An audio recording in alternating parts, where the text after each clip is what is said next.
പിതൃസഹോദരനെ വീട് കയറി ആക്രമിക്കുന്നതറിഞ്ഞെത്തിയ യുവാവ് കുത്തേറ്റ് മരിച്ചു. സംഭവത്തിൽ 7 പേർ അറസ്റ്റിൽ. കേരളപുരം സ്വദേശി സജിത്താണ് കൊല്ലപ്പെട്ടത്. കുണ്ടറ നെടുമ്പന ഇടപ്പനയത്ത് ശനിയാഴ്ച രാത്രി 10:30-യോടെയാണ് അയൽവാസികളായ ഇരു വീട്ടുകാർ തമ്മിൽ വാക്കേറ്റമുണ്ടായതും കത്തിക്കുത്തിൽ കലാശിച്ചതും.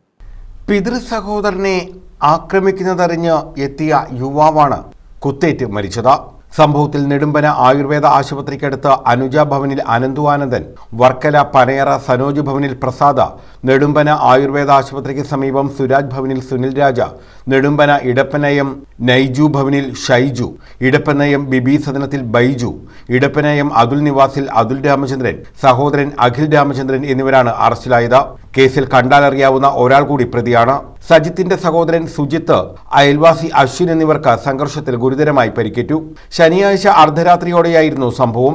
സജിത്തും സഹോദരനും അച്ഛന്റെ സഹോദരൻ പവിത്രന്റെ നെടുമ്പന ഇടപ്പനയം ശ്രീവള്ളിയിൽ വീട്ടിലെത്തിയതായിരുന്നു. അയൽവാസിയായ ഷൈജുവുമായി തർക്കം നടക്കുന്നതറിഞ്ഞാണ് ഇവർ കേരളപുരത്ത് നിന്ന് ഇവിടെ എത്തിയത്.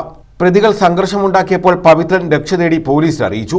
കടനല്ലൂർ പോലീസ് എത്തി ഇരുകൂട്ടരെയും താക്കീത് ചെയ്ത് മടങ്ങിയ ശേഷമാണ് കൊലപാതകം നടന്നത്. പോലീസിന്റെ നിർദ്ദേശപ്രകാരം സജിത്തും സഹോദരനും മടങ്ങിപ്പോകാനായി റോഡിലേക്ക് ഇറങ്ങുമ്പോഴാണ് പ്രതികൾ ഇവരെ ആക്രമിച്ചത്.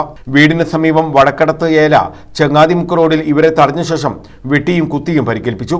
പോലീസിനെ വിളിച്ചു വരുത്തിയതായിരുന്നു ആക്രമണത്തിന് പ്രകോപനമെന്ന് പോലീസ് പറഞ്ഞു. രാത്രി 12:30-നാണ് സജിത്തിനും സഹോദരനും കുത്തേൽക്കുന്നത്. മുറിവേറ്റ് റോഡിൽ കിടന്ന സജിത്തിനെ അവിടെ നിന്ന് മാറ്റാനും അക്രമി സംഘം അനുവദിച്ചില്ല.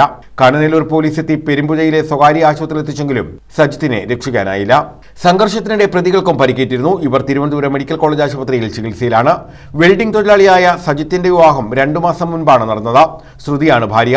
അനധികൃത മദ്യക്കച്ചവടം നടക്കുന്നതിനെ എതിർത്തതിന്റെ പേരിൽ പവിത്രനും കുടുംബത്തിനും നേരെ മുൻപും ആക്രമണമുണ്ടായതായി നാട്ടുകാർ പറയുന്നു.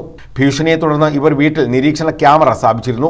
ശനിയാഴ്ച രാത്രി തന്നെ ചാത്തന്നൂർ ACP അലക്സാണ്ടർ തങ്കച്ചന്റെ നേതൃത്വത്തിൽ പോലീസും ഫോറൻസിക് സയന്റിഫിക് വിഭാഗങ്ങളും തെളിവുകൾ ശേഖരിച്ചിരുന്നു. സംഭവത്തിൽ 2 കേസുകൾ പോലീസ് രജിസ്റ്റർ ചെയ്തിട്ടുണ്ട്. ന്യൂസ് ബ്യൂറോ, കൊല്ലം.